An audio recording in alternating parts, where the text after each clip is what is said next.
one body and what? And some kind of unidentified craft. It looks, well, like a UFO. Colonel?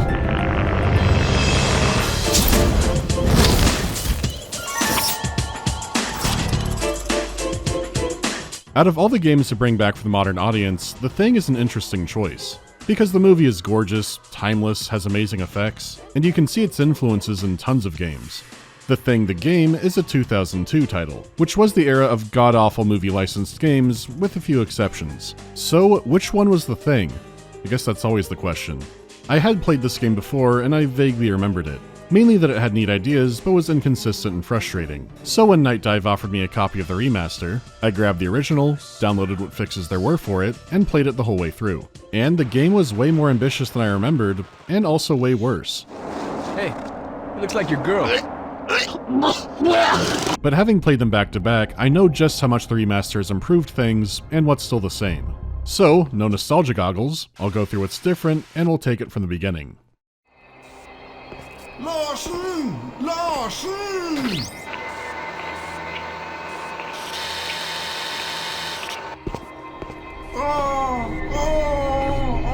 Wake up! Now I don't speak Norwegian, but that delivery always cracked me up. Anyways, we're given a glimpse at the events that happened in the Norwegian camp. In the movie, the Outpost 31 team only investigated the aftermath, which is great, because by the end, you know what happened, and on rewatch, you could pick up more details on how it went down. So for the game, it's a nice cold open to introduce players who don't know about the movie to the horrible gene chimera they'll be dealing with, and at the same time, it's a fun extra detail for fans of the movie. Because we don't need to know everything that happened in detail, or if you were gonna do that, don't fuck over the team making great effects for it.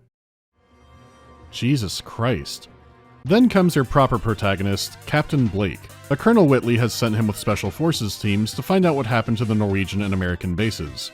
Even with bad weather visibility from a helicopter, it's clear they've been exploded apart. So Blake and his troops are dropped in to poke around the wreckage and look for clues. Unlike many survival horror games where it's you alone in the dark, The Thing is a squad-based third-person shooter, complete with managing their health and inventory, stopping them from panicking, and making sure they are still your squad, since there is a chance they got the old Blair fingering when you weren't paying attention. You look secure. It turns out if you start growing extra arms, you don't have to wait for a DD-214. It's easy to see all kinds of potential in this, and ways it can all go wrong. And to Nightdive's credit, along with the original Computer Artworks team members they also had on board, this part of the game has more going for it and is way less broken than it used to be. Though I do want to start with the visuals as usual, especially since this game has undergone an overhaul there. Everything from lighting and shadows to reworking textures and adding specular maps for some nice shininess, not to mention all the UI and control adjustments, which just makes the game smoother to play. There are other new graphics options to tinker with, and some gameplay altering ones like glowing item pickups, which you can turn off if you don't want. The game looks sharper, runs smoother, and is missing some technical visual hiccups the original had. Though out of everything, I think the new specular maps and the new lighting are the big winners. All the variations of The Thing you fought had good detail for the time, but they did lack that wet, gross effect that's fully here now. There's plenty of times you get attacked by tiny head crab beast things, and it was hard to tell what they were in a bad way, where here you can make out so much more detail. And sure, some are still an amalgamation of tongues and flesh, but now you can more easily make out the human heads running at you, along with all the other small thing types there are, along with brand new variations they've made for this remaster. The lighting improvements add a lot of spectacle to your muzzle flashes and flamethrower. They did cast light before, but the effect wasn't as dramatic. The light doesn't spread as far, and you don't have all the dynamic shadows reacting to it like you do now. A good amount of the game was, and still is, going through metal corridors, and this new detail does help to keep some areas less static. But some areas that had good atmosphere before are way elevated with this. It's not in every single scene looks more amazing now remaster. There are definitely areas where it can be hard to tell, but I get the sense it was from wanting to remain faithful to the art style, shortcomings and all, to not get a Halo CE situation. Like keeping the weird posters or the stretched textures for panels, those were all in the original, they're just more HD here. There's an interesting approach because when it comes to small throwaway assets like that from the old game, they kept it how it was, but where they did make those kinds of changes was to align it more with the movie. Even the level design, especially early on, had some changes made to throw in some extra detail and little bits like that in there. They could have just been assets that were cut down for performance. It's a cool approach if that's what was happening, but there are two changes I find strange, and I have a theory for both of them. In the original's first few levels, the outside areas are gray, murky, and, well, dark. It's night near the South Pole. but in the remaster, it's a lot more blue. And this is with color grading off because, well, that makes it a lot more extreme. Could it be the old System Shock remake demo returning for revenge? It's not bad, and I might not have noticed it hadn't I just played the games back to back, but I was curious if there could be more to it other than the obvious answer, which is, it makes it look colder. Again, go back to the movie, and at night, the blue is everywhere. In the commentary, John Carpenter talks about how they used airport lights, both on camera and behind the camera, to light the exterior scenes. Some of the most famous lines in the movie have it creeping into the background. Even if it doesn't make sense for the lights you see to have it reaching that far, it's always there. So the original color here is more realistic, but the remaster's lighting looks more like The Thing. They didn't crank it to be as dramatic, but that is a subtle adjustment. The other is even tinier, but it is in your face most of the game. On Blake's backpack, he had a cool little Arctic Marine logo, which now just says US. For one, it's more historically accurate, but I think there's even more to it, and it goes back to a line in the game's intro. Okay, we'll make a sweep and report back. Roger. Meanwhile, I'll check up on Alpha Team. The unseen squad is Alpha Team, but Blake is leading this one. It's gotta be Bravo Team, if you're going by the classic NATO phonetic alphabet. But if your background is in software, what comes after Alpha? Beta. Blake used to lead the Beta Team. It's such a small oversight that probably has a funny story about someone realizing this too late, so they both corrected that and made it more period accurate while they were at it. For me, this is part of the fun in really paying attention to what gets changed in a remaster. The smallest changes can have some reasoning behind them. Alright, enough comparing for now, let's talk about the game as is. All the environments are cold, dark, and utilitarian. In other words, it's Antarctica. Area looks secure. Despite there being a cold meter, you don't spend that much time outdoors. Most of the game you're crawling through warehouses, hallways, laboratories, warehouses, wait, that's not right, and hangars, the warehouse of airplanes. There are still unique and striking locations to find, and the remaster has helped even more there, but its nature means that a lot of locations can feel generic and repetitive, especially in the last third of the game, which does feel like a consequence of the location over anything else, but a lot of locations still feel gray and kind of barren, though there are a few other things causing it to feel that way. It's not like there are dull locations between great set pieces either, since even those are still pretty low. Most boss fights are in a small room, or a small warehouse. There are some notable things you could recognize from the movie, down to really small details, but you leave the direct movie locations after about a half hour, so it's not carried by pointing at the screen for things you know, and games shouldn't rely on that anyways. The standout here is the thing itself.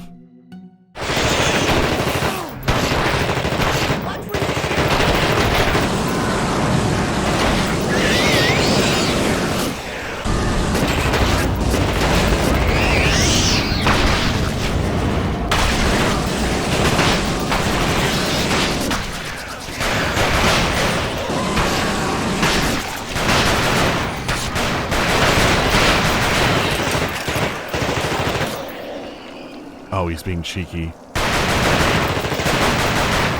There are the swarms of tiny thing beasts, which, besides the spitting ones, feel the same to fight, but the bigger walker variants have so much more going on visually. They might morph an appendage when damaged or spawn out smaller creatures. The way they can be a living soup of multiple people or animals or maybe other alien life. Every variation you see of them would fit right into the movie, and how unpredictably they can move and mutate also feels authentic when they're not running around like headless chickens. And that's not completely on them because all the enemy AI can be like this. I do get the idea. Where both things and enemy humans are trying to survive so they run away from a fight sometimes. The problem comes from just how fast you damage them to that threshold. But regardless, their meat puppet lasagna forms always looked authentic, and that's even better now. As for the sound, this is where things get rough. The voice acting is a blended range of hammy to alright. People like pointing out how Colonel Whitley is the smoking man from the X-Files. Probably because it's the one notable thing about this character. Stand down, soldier. Good to see you, Doctor. And Blake, he's part of the pantheon of Xbox Action Man characters. What the hell? Yeah, we're not alone in the universe and all that crap. Check it out and move on. Let's skip the song and dance. Pierce is dead. I just want to get the hell out of here. There are a few standout lines, but you kinda know what to expect. As for the music, it's authentic to the movie, tense, fitting. Area looks secure.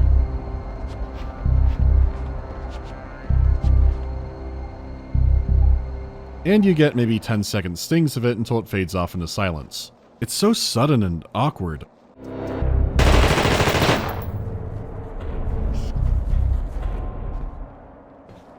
We're gonna die here. What makes it worse is how empty the sound design can be without it. And I don't mean empty like this. You know, where there's wind or tiny distant sounds. I mean where the only thing you hear is your footsteps, if you're lucky.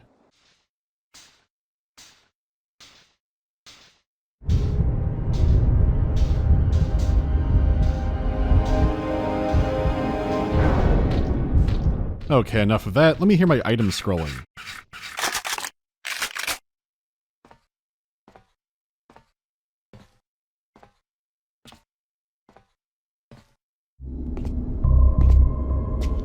And yes, the original game is like this too, but it was to the point where I thought something was bugged out. Like when a boss was revealed, it was dead silent.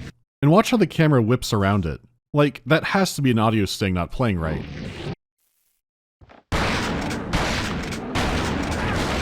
I always assumed the game was bugged to shit and a bunch of audio wasn't playing for whatever reason. But now in the remaster, the truth is revealed.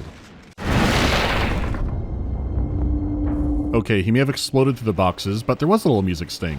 Or at least there is now because the room is still silent.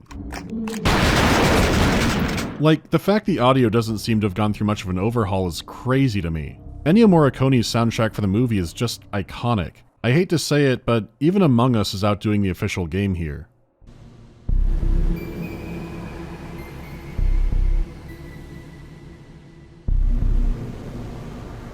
And sure, something probably happened to stop the original game from getting the proper soundtrack, or really, any soundtrack, but if the remastered team wanted to keep the game like this, so many areas needed an audio pass. It's not tense atmosphere quiet, it's empty and undercooked quiet.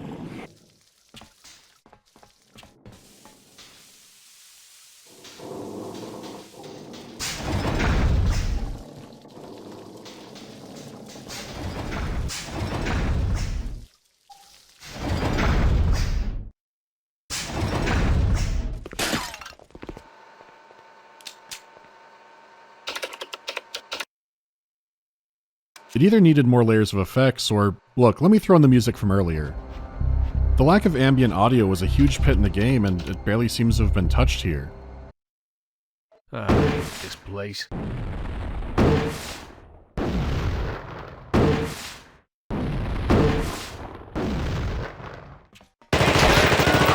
For all that the improved lighting and textures did for the game, I was hoping sound would see similar improvements, even though all the combat sound effects and the monsters are all fine. The game didn't have bad sound effects, it just didn't have enough of them. I don't know, maybe they also fell into the Hateful Eight.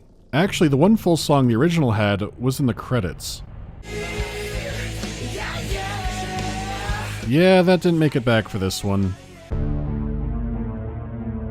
This is more fitting, but man, I like that other song more. It's like I can feel the AMV trying to escape from it.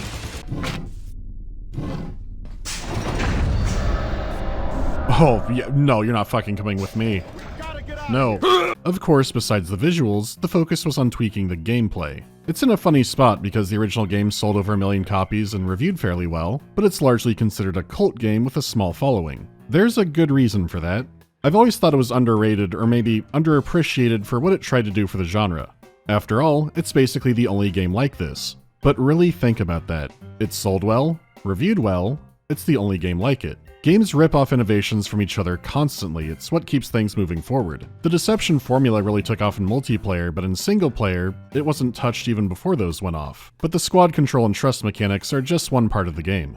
The issue is, if the Riddick games or the new line Lord of the Rings games just had a new skin over them, they wouldn't be nearly as popular, but they'd still be fun and satisfying to play. Their core gameplay is strong enough. If this was called Alien Outpost 31 and had no IP attachment, I don't think it would have been received nearly as favorably. Like, the movie was famously panned before the perception turnaround. The game did have cool and exciting concepts, but I think it was also given a fuck ton of leeway. If anything, it wasn't even the developer's true vision for the game, which was held back by technology, design, and other constraints. But let's break things down to an action games-based level, shooting the bad man. The original game had auto-aim, and in fact, that was the difficulty system. The easier you set it, the wider your firing cone. Enemies would run up, you'd auto-aim and gun them down, so you were free to maneuver without having to aim. There was a first-person aim toggle if you really wanted to be precise, but you couldn't move during that. Unless you turned on free aiming, which does look jittery when you move, but the game will control more like you'd expect it to. Here are the issues that come with that. Sometimes enemies will spray out blood, as most things do when you put rounds into them, but larger versions of the thing are a problem because you have to burn them when their health is low enough. If you set them on fire too early, it might not kill them, so you have to wait for the threshold. That threshold is when your reticle turns red in auto-aim mode. You could aim more freely, but were basically flying blind. Compared to basically knowing when your monster was preheated, you had to guess. And this was a cost of supplies and ammo that could be very tense in the right situations.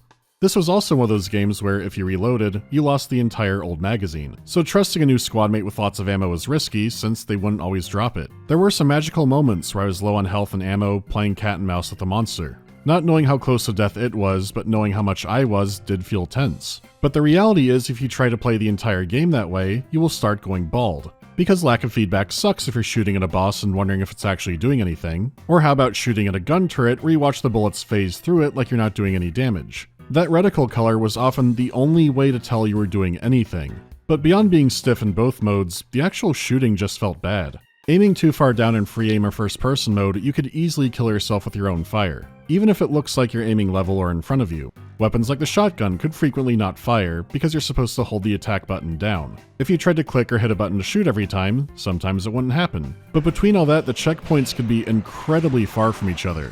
You could be stuck between corpses, endlessly spawning enemies, even if you set them on fire. It has that kind of pacing where it feels like they're trying to stop rentals at the video store. Having a load button on death is part of the widescreen fan patch. Otherwise, you had to go back to the main menu to load a save. Then there were the other bugs and jank, like a boss being able to hit you in a cutscene or geometry you would get stuck on. And this is all before touching the squad system. Again, there's probably a reason this game sold so well, but is viewed as being a strange outsider cult game. It's kind of a nightmare to play through, but you can clearly see where things can be polished up. So let's start with those basics before getting into the squad system. For starters, the game just controls better. It uses a combination of the old free aim system for looking around, combined with the auto-targeting for enemies getting close. It's a combat system I haven't felt since... oh god, well, it's a lot better here. Because of this new system, you really have to try to hurt yourself with the flamethrower, compared to aiming fairly level and somehow still damaging yourself. Weapons like the shotgun now fire as quickly as you shoot, which is still kind of jank but in a much better direction. You no longer keep hammering the button with nothing happening in a critical time. The magazine system has been completely abandoned, so you can reload whenever you want now. The maps also have way more health and ammo pickups than they used to the point where ammo was rarely an issue for me, even while I was still passing out ammo like candy. And that does include squad discipline. There's no guesswork at all now when deciding when to use the flamethrower. The icon doesn't just turn red, a flame icon will pop up when it's time to cook. And there's now a dedicated key to switching to your flamethrower, and a quick heal key. And areas that once spawned enemies forever no longer do so. There's autosaves on top of the save stations. So what was known in scholarly circles as the Thing's stupid staircase is not too bad now. Visible feedback on enemies can still be bad, but it doesn't matter nearly as much, and bosses always have a visible health bar. Your squad's aim can be absurdly good now, and if they have the ammo, they'll clean up an area nicely. And going through the game, I realized I was barely taking damage.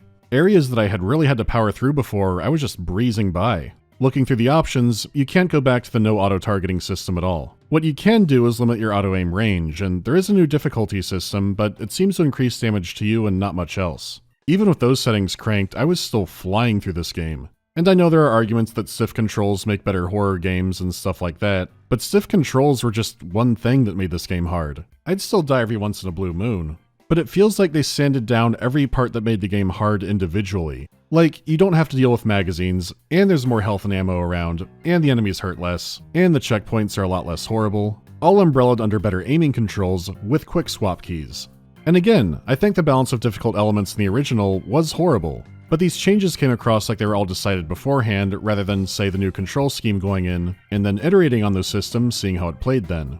And no, I'm not saying the original is the better game here. There are other improvements I haven't gone through yet, but it would be nice if there was a harder difficulty that maybe reduced supplies and brought back magazines. I don't know, just something to make the difficulty less of a 180 change. But let's move on to the big selling point, the squad system, and rooting out the imposters.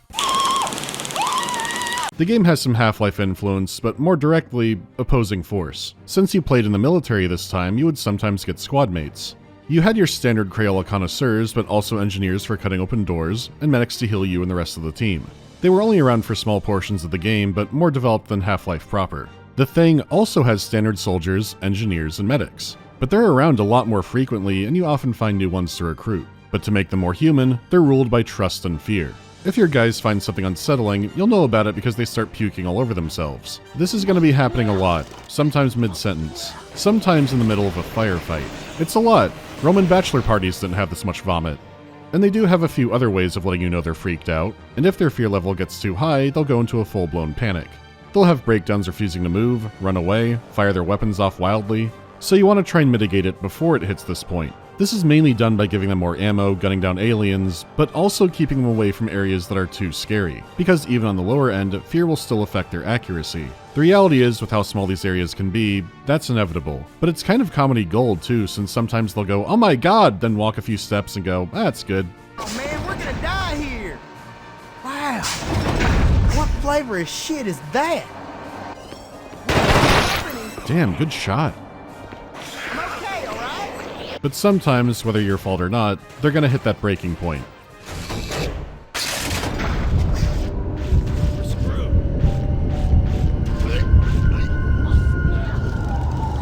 If that happens, give them a shot of pure adrenaline.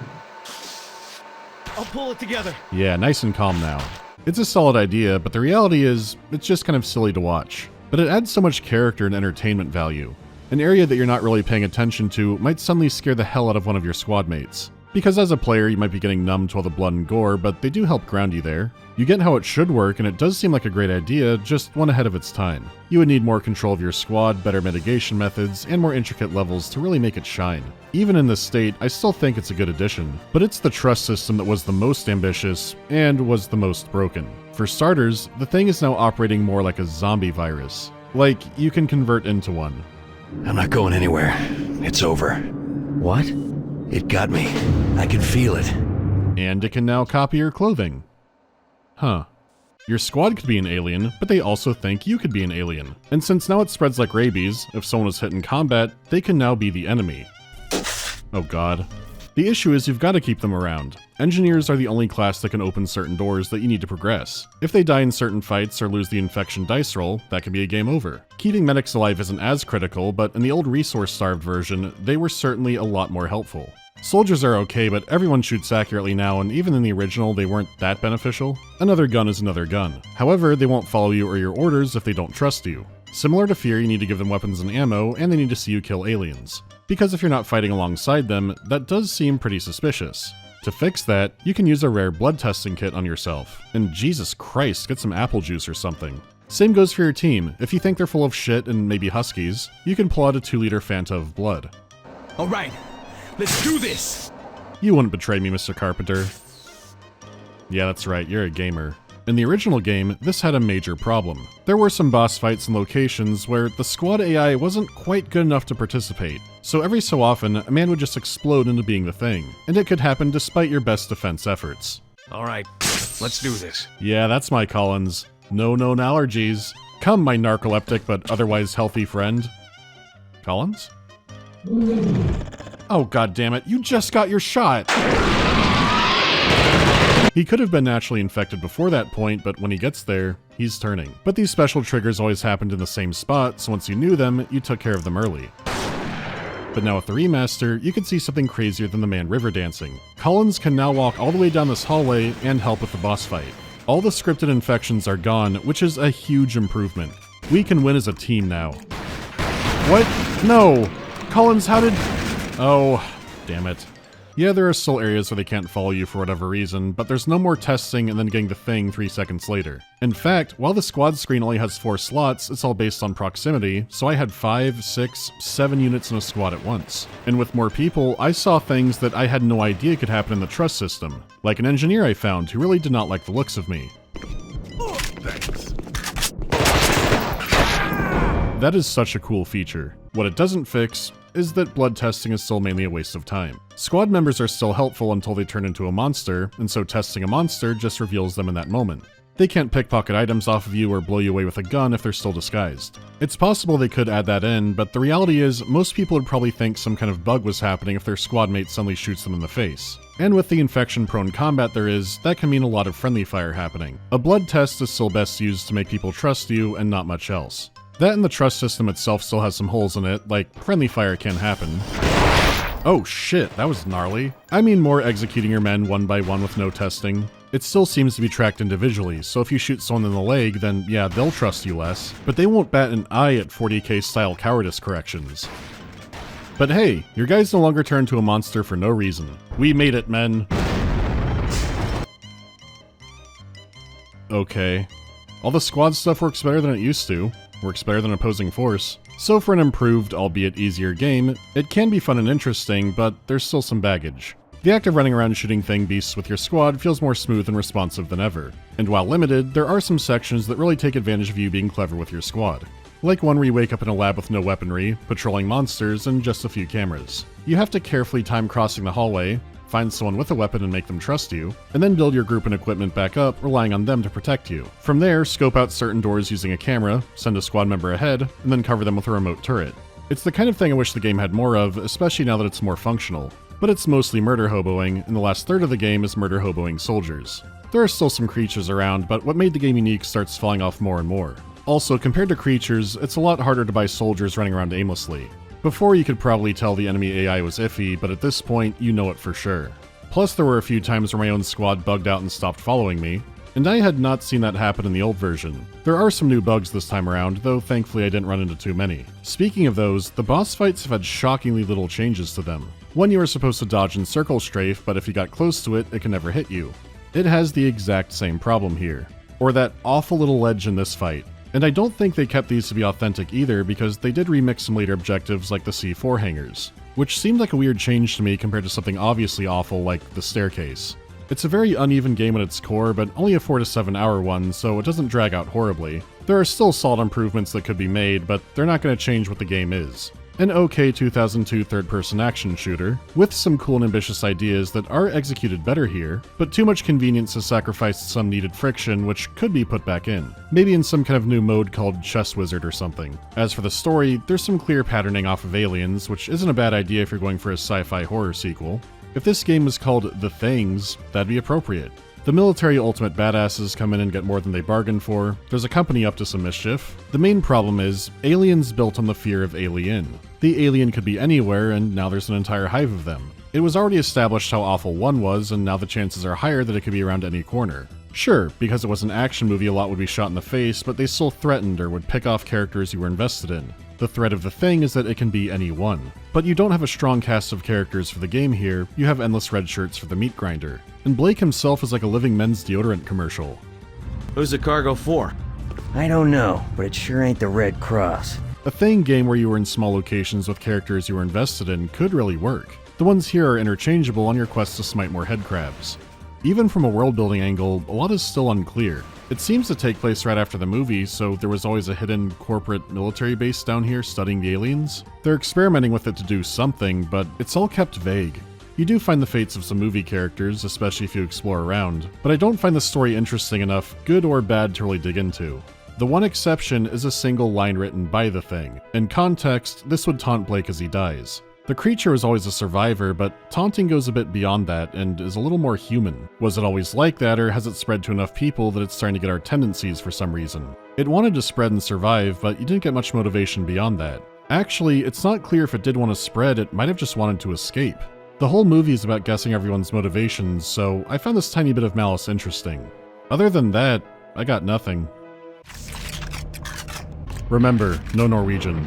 It is fascinating this game was chosen to be brought back. I do think it's more prime for remake over remaster territory, but it could generate interest in making other games in the IP, or bringing back games like this. I'll have the GOG link pinned in the comments, but the $30 asking price is too high. At least if you're buying the game purely for the game. I think even $20 would still be a maybe. But if you have the income and want to support Nightdive, then go for it. Because I would much rather interesting games like this get brought back with touch-ups, compared to games that are still perfectly fine to play that don't need this kind of treatment. Projects like this and Killing Time are weird choices, and I'm glad to see them back with so many improvements. Hopefully this one will get some more post-launch support. And I've still got a lot of catching up to do with my regular schedule. This was a nice and sometimes awful break from that, but I'll see you next time.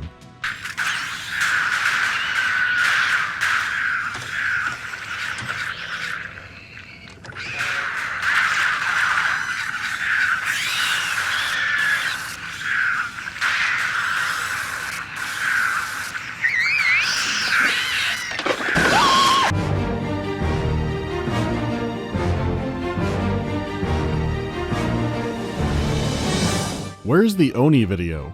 The worst is I've had the entire game recorded for a year or two now. I ended up missing Bungie Day this year, and it doesn't quite connect with the others like the other Bungie titles do. It has interesting stuff to talk about, but other things came first. Abe Lincoln Vampire Hunter, or Van Helsing 2004, easy Van Helsing. Can I talk more about my role at Hooded Horse? I wouldn't be able to explain it well in this brief time. The short version is I'm on the leadership team, I talk to internal devs about their projects, and I do scouting work for new games, and there is some cool stuff in the pipeline. That's the short version, since in this industry, you do wear a lot of hats sometimes. How do I discover the bizarre adventure games I've played? I still get viewer recommendations, but the easiest way is dig through Steam or dig through archive websites and find games that there's basically no information on. It means you will trawl through a lot of uninteresting nothing, but eventually, you'll find something weird in there. Like I said in the Cabela's video, more is coming, Halloween just can't contain it. I'm locked, loaded, and ready to make shit dead. Who talks like that?